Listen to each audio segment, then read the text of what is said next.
We're joined by head coach James Franklin. Coach, 5-game winning streak. Where did the team get better on Saturday, do you think? Well, I think it's more small steps that I don't think necessarily people would notice. Ball security has been huge for us all year long. I think that showed up on Saturday. We were more aggressive on offense, which I think that was a big factor. We made some big plays, and then defensively, we keep getting tackles for loss and sacks. Still got to clean up our special teams. I keep coming and saying that each week. We got to get better and more consistent in our punting and kicking. When you aren't turning the ball over like you are right now, how does that put your defense in just such better positions to be successful? Well, a perfect example is I think IU was averaging like 88 to 90 plays a game, and I think we held them to like 78 plays a game because our offense was converting on third down, staying on the field, sustaining drives. Our defense was getting 3 and out, so they went from like 88 to like 68 or 70 something plays. So that was significant. Obviously, whenever your defense can have a limited amount of time on the field, that's going to help their statistics. That's going to create our offense opportunities as well. How do you think Andrew Nelson did in his return? I think he did well. I think we did well. It was great to have him back, let alone in the games at practice. From a leadership standpoint, a veteran guy on a position that we need that leadership and that chemistry. So I thought he did real well. One thing that Carl Nassib, obviously the sack speaks for themselves, but the forced fumbles, that's been a huge factor for him where he's forced to fumble in every game but one. That's pretty remarkable. What does that do when you have a player, or what does that say about how you're practicing leading up to a game? Well, I think, that's one of the things that we talk about all the time in the off season, that, the position that you're most, you have the best opportunity to create fumbles on is the quarterback. They're usually, you're coming in either from the blind side, or quarterbacks typically aren't tucking the ball away like a running back. They're in the pocket. They're supposed to have 2 hands on it. A lot of times they don't. So, whenever you sack the quarterback a lot, you have a bunch of opportunities to create fumbles as well. And I think Carl's a great example of that. I think his length helps with that as well. He's able to reach, knock things out.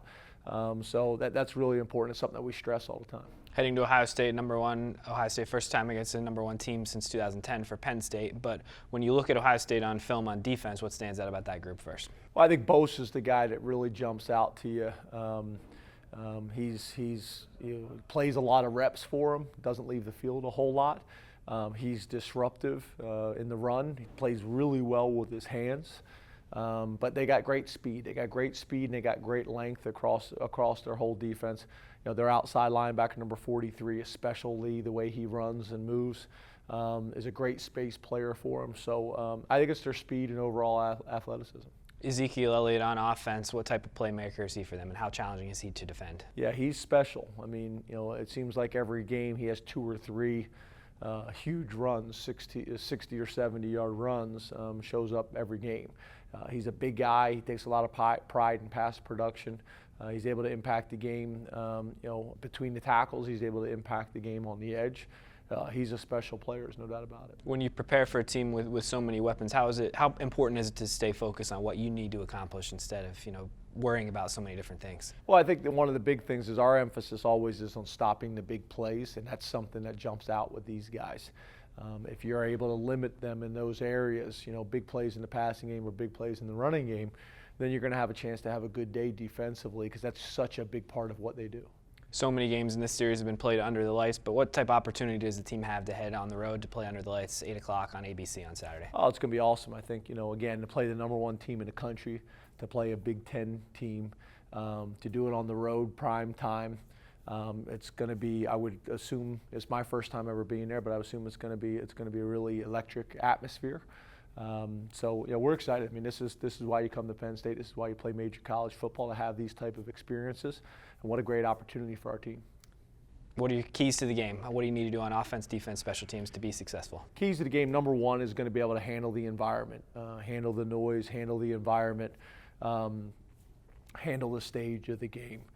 We've been home for 5 games, so being able to do those things and make those strides on the road is going to be really important. Stopping the big plays, I think, is going to be critical to our success with our defense. And then I think offensively, finding ways to still be aggressive, protect our quarterback, and protect the football. Coach, thanks for your time. Good luck this weekend. Thank you. Really appreciate it.